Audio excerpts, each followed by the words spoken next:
नमस्कार, स्वागत आप सभी का ग्लोबल अड्डा आप देख रहे हैं और मैं हूं आपके साथ पुनीत मिश्रा। और इस वक्त आज हम एक बड़ी खबर की बात करने वाले हैं। बड़ी खबर क्यों? क्योंकि मिडिल ईस्ट में बहुत जल्द बहुत कुछ बड़ा देखने को मिलेगा। लेकिन ये बहुत जल्द बहुत कुछ बड़ा क्या है? हाँ, हम बात कर रहे हैं ईरान की, और ईरान पर सैंक्शंस फिर से लगने वाले हैं इस चौंकाने वाली खबर की, क्योंकि यूएन में वोटिंग हुई और वोटिंग में जितने वोट चाहिए थे वो नहीं मिल पाए। लेकिन हुआ क्या और ईरान अब क्या करने वाला है?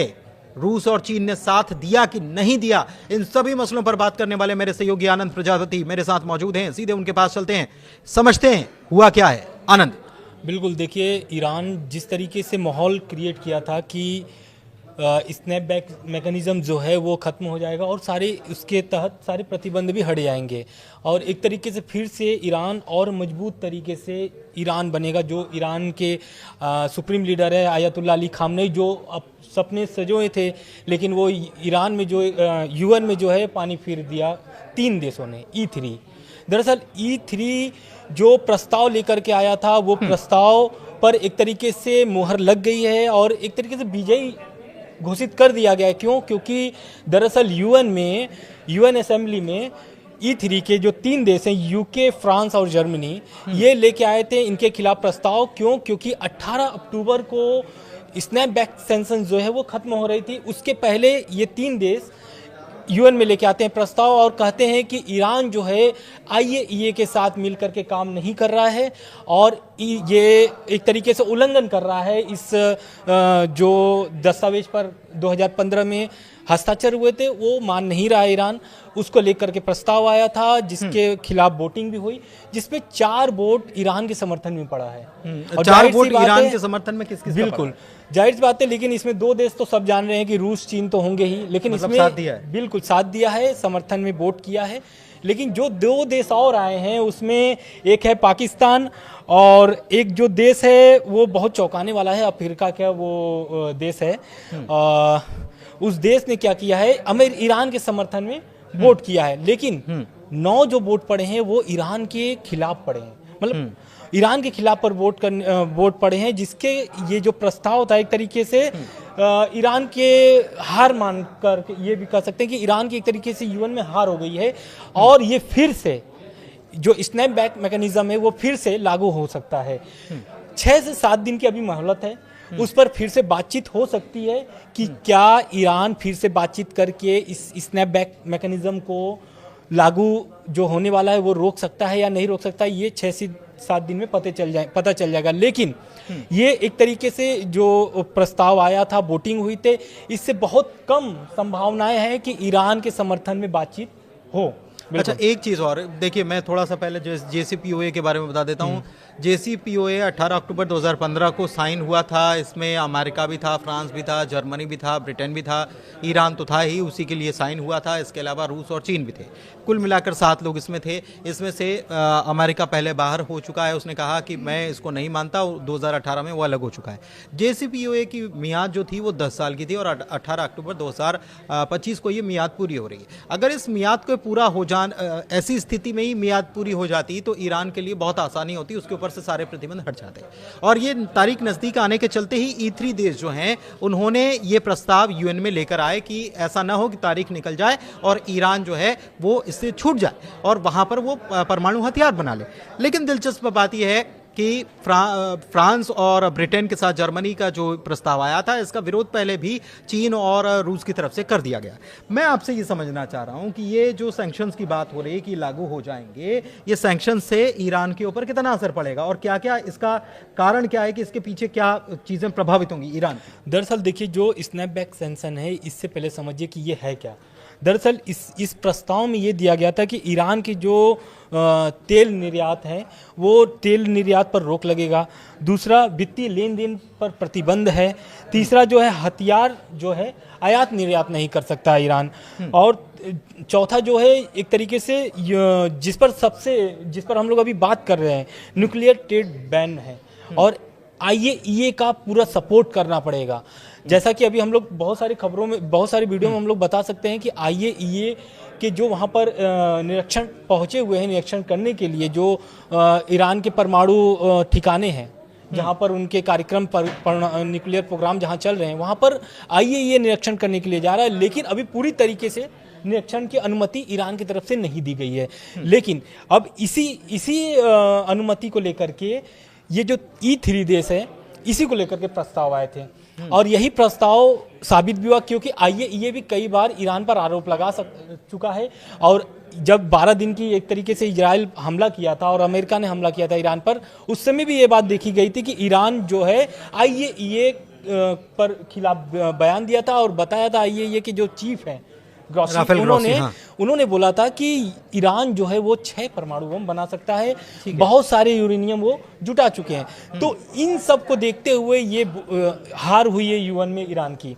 और जो बात हम लोग आपने जो 2015 की बात बताई कि ईरान क्यों हुआ, क्यों प्रतिबंध लगे, तो कुल जमा देखिए अगर स्नैपबैक सैंक्शन फिर से लागू होता है तो ईरान पर यही सारे फिर से जो 2015 में हस्ताक्षर किया था ईरान, उसको फिर से फॉलो करना पड़ेगा और हो सकता है कि ये फिर से 10 साल के लिए बढ़ाया जा सकता है। तो क्या फिर ईरान जो 10 साल से पीछे अपने देश को देखा है, इकोनॉमी पे तो असर है अच्छा खासा। देखिए उसकी इकोनॉमी पर बहुत इसका प्रभाव रहा है, इकोनॉमी पर विपरीत असर है। अच्छा खासा असर का मतलब विपरीत असर हुआ है। एक चीज आपको और बताएं कि इसमें रूस और चाइना जो है वो ये इनवैलिड बता रहे हैं, वॉइड बता रहे हैं इनसे कि ये आप सैंक्शंस जो है ये इनवैलिड है, इसका कोई मतलब नहीं है, ये इसका उल्लंघन किया जा रहा है, जो डील हुई थी उसका उल्लंघन हो रहा है। और एक चीज और कि असर तो पड़ेगा क्योंकि पूरा बिजनेस ठप हो जाएगा, लेकिन रूस और चीन जो हैं उन दोनों ने साफ कर दिया है कि हम अपना बिजनेस ईरान के साथ बदस्तूर जारी रखेंगे। ये एक बड़ी बात है। बिल्कुल ठीक है। और दूसरी बात ये है कि देखिए उत्तर कोरिया तो साथ में था ही ईरान के, अब दक्षिण कोरिया भी जो है कि साथ में आया, क्योंकि ये जो प्रस्ताव पर वोटिंग हुई थी ये चारों जो देश जो दिए थे, चीन, रूस, पाकिस्तान और अल्जीरिया, ये किसके प्रस्ताव पर दिए थे?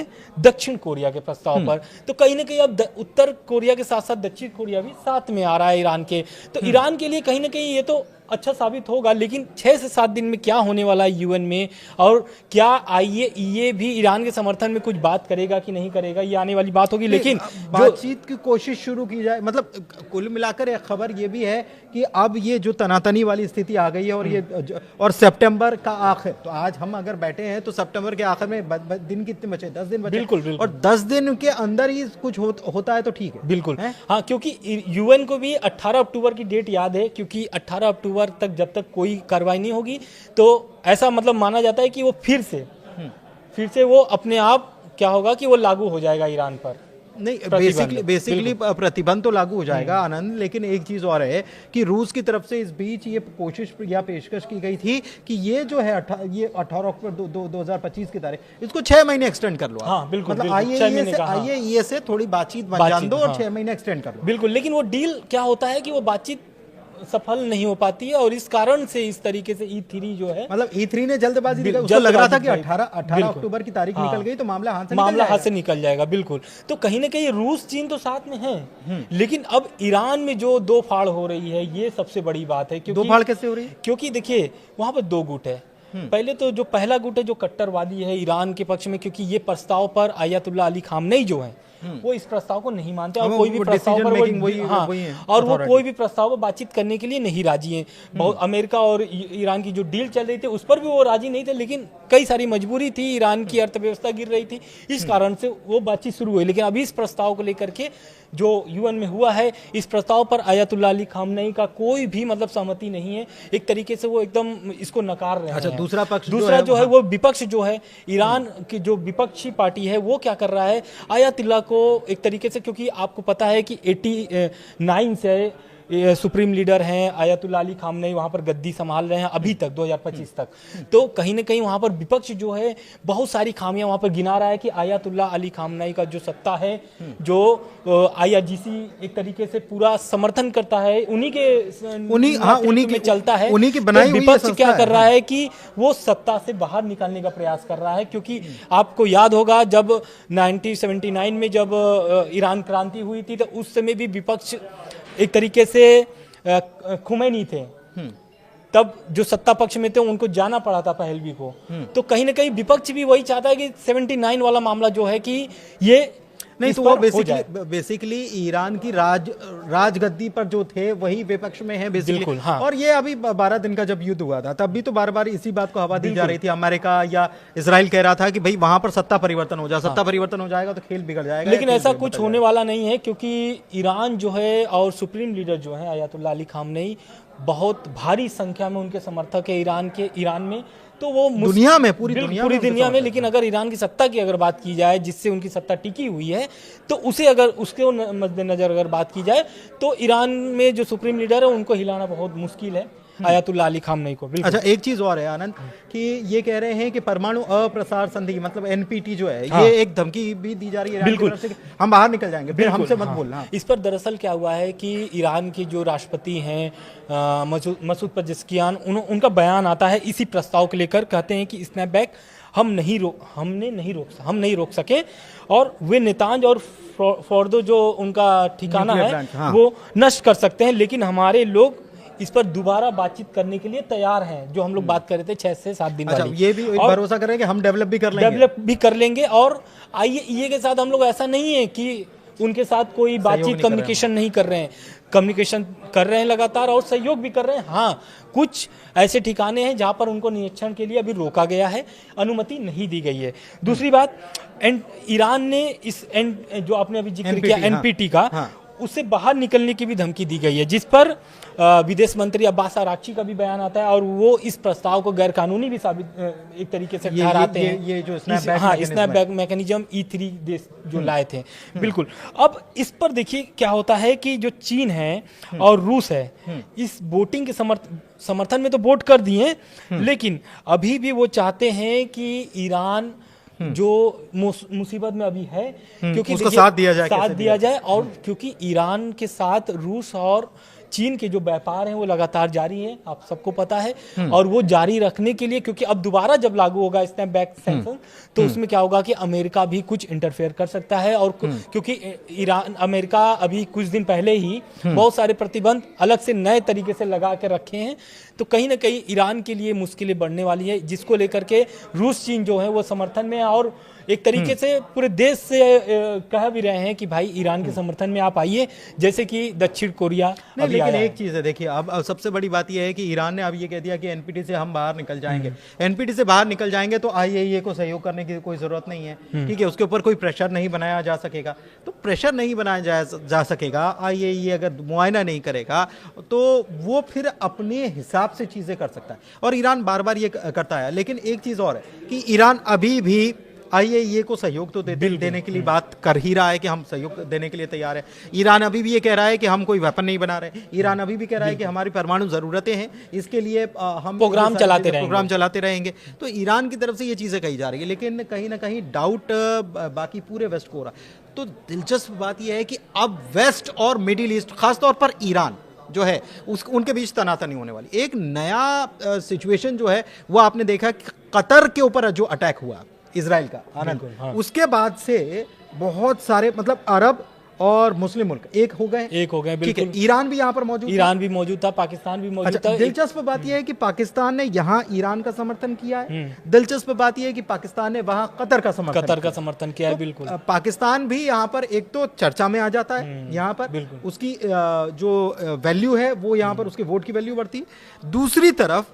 की वेस्ट जो है, मतलब यूरोपियन देश या अमेरिका और ये सारी चीजें मिला ले, इन सबको मिला लो, और इधर आप देख लो मिडिल ईस्ट, तो मिडिल ईस्ट अब एक होता नजर आ रहा है। मतलब पहले अलग अलग था, तो अब सिचुएशन बड़ी क्रिटिकल होने वाली है, ऐसा लगता है आपको? बिल्कुल, क्योंकि देखिए अभी जो अरब जो समिट बैठी थी, जो बैठक हुई थी अरब देशों की, जो 50 से ज़्यादा देश बैठक किए थे, उसमें ईरान शामिल हुआ था। क्यों हुआ था? क्योंकि कतर पर हमला हुआ है। और अभी आप देख रहे हैं कि पाकिस्तान ईरान के समर्थन में अगर वोट किया है, तो इससे ये साफ नजर आता है। क्योंकि पाकिस्तान भले अमेरिका का कितना भी पक्षधर हो, लेकिन जब 50 मुस्लिम देश एक साथ बैठते हैं ना, तो पाकिस्तान को कहीं ना कहीं उधर झुकना ही मुस्लिम उम्मा की बात आ जाती है। दरअसल मुस्लिम उम्मा की बिल्कुल। और रह गई बात ईरान और कतर की ना, तो क्योंकि कतर भी अब समझ गया, क्योंकि कतर आप जानते हैं कि कतर में अमेरिकी एयरबेस है, और अमेरिका जो है कि कतर को छोड़ना नहीं चाहेगा किसी भी कीमत पर, क्योंकि पूरे मिडिल ईस्ट को वहां से वो एक तरीके से मॉनिटरिंग करता है कि कौन से देश क्या कर रहे हैं, कैसे कर रहे हैं। कतर एक ऐसा जगह है यूएस के लिए जहां पर चाहे इजराइल हो, समर्थन की बात करना हो, चाहे इजराइल को जो भी समर्थन मिलते हैं कतर के माध्यम से भी मिलते हैं। क्योंकि अमेरिका वहां पर एक अपना पैड बना करके रखा हुआ है। दूसरी ये बात माना जाता है कि अमेरिका लेड गवर्नमेंट है। हाँ, एक चीज और है, देखिए दो चीजें आई हैं। एक तो 27 सितंबर की तारीख आ गई है। ये मैं आपको बता दूं कि ये E3 देश जो हैं इन्होंने 27 सितंबर तक का एक वक्त दिया। इस बीच यूएन असेंबली होगी, इस बीच अगर कुछ बात बन पाती है तो बन पाती है और नहीं बन पाती और आसार इसके कम नजर आ। एक बात। दूसरी तरफ एक चीज़ और जुड़ी हुई मिडिल ईस्ट से जुड़ी हुई जानकारी मैं आपको दे दूं कि इमानुएल मैक्रोन जो है उनकी तरफ से एक बयान आ गया है। उन्होंने कह दिया है कि हम मंडे मतलब सोमवार के दिन हम फिलिस्तीन को मान्यता देने का काम कर रहे हैं। ये एक नया गेम चल रहा है। मतलब एक तरफ फ्रांस जो है वो ईरान से लड़ भी रहा है, वो कह रहा है कि आप वो मत बनाइए आप, और आप हर हाल में समर्थन कीजिए, आईएए को समर्थन देना पड़ेगा, उसको सहयोग देना पड़ेगा, इंस्पेक्शन करवाना पड़ेगा, तमाम चीज़ें। और दूसरी तरफ फिलिस्तीन को वो समर्थन भी दे रहे हैं और कह रहे हैं कि हम फिलिस्तीन को आधिकारिक रूप से मतलब एक नया गेम है। और इसमें अभी तक यूएस गेम खेलता था ऐसा, एक फ्रांस का नया गेम देखने को। फ्रांस अब E3 इतना एक्टिव क्यों हो गया है? दरअसल क्या है कि अमेरिका जब से रूस यूक्रेन वाले युद्ध में अकेले मतलब बातचीत कर रहा है, उसमें यूरोपीय देश को नहीं जोड़ रहा है। तो E3 को ये लग रहा है ना कि क्योंकि ऐसा नहीं है फ्रांस हो या फिर ब्रिटेन हो, पैसा उनका भी लग रहा है उस युद्ध में, यूक्रेन को पूरा फुल सपोर्ट वो लोग कर रहे हैं। लेकिन क्या हो रहा है कि अब ये लोग भी अपनी मजबूती दिखा रहे हैं कि भाई मेरा भी कुछ अस्तित्व है। फोकस जो है वो अमेरिका के ऊपर पूरा ना चले जाए, चर्चा हमारी भी होती रहे और हम भी प्रासंगिकता बेसिकली प्रासंगिकता में बने रहने के लिए भी सारी चीजें हो रही हैं। और आप ये भी समझिए क्योंकि ब्रिटेन में भी और फ्रांस में भी वहां पर भी आंदोलन हो रहे हैं सरकार के खिलाफ, ऐसा नहीं है, वहां पर भी सरकार के खिलाफ हो रहे हैं। अभी आपातकाल जैसी स्थिति भी पैदा हो गई थी 24 घंटे के लिए। तो कहीं ना कहीं वो लोग देश भी परेशान है, लेकिन उनको एक तरीके से इंटरनेशनल लेवल पर अपने देश को अपनी वैल्यू भी बनानी है, अपनी वैल्यू साबित करनी है कि हमारी वैल्यू क्या है। कुल मिलाकर हमने चीजों को समझा कि क्या स्थिति ईरान के साथ हुई है और ये बिल्कुल तनाव जैसी स्थिति बन गई है। आप ये समझ लीजिए कि तनाव की स्थिति बन गई है। अब ईरान इस बीच आप समझिए कि ये यूएन 27 तारीख के बीच या 27 तारीख के बाद ईरान क्या कुछ बड़ा करने वाला है? क्योंकि एक मिसाइल तो हवा में देखी गई बीते दिनों, ये बड़ा चर्चा में है।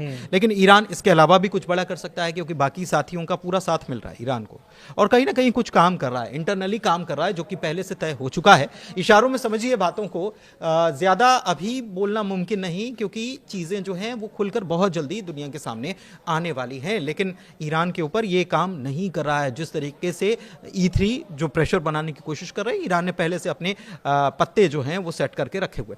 कुल मिलाकर ग्लोबल अड्डा में इतना ही। चर्चा यहीं समाप्त करते हैं। कैसी लगी चर्चा जरूर बताइएगा। फिलहाल हमें दीजिए इजाजत। धन्यवाद।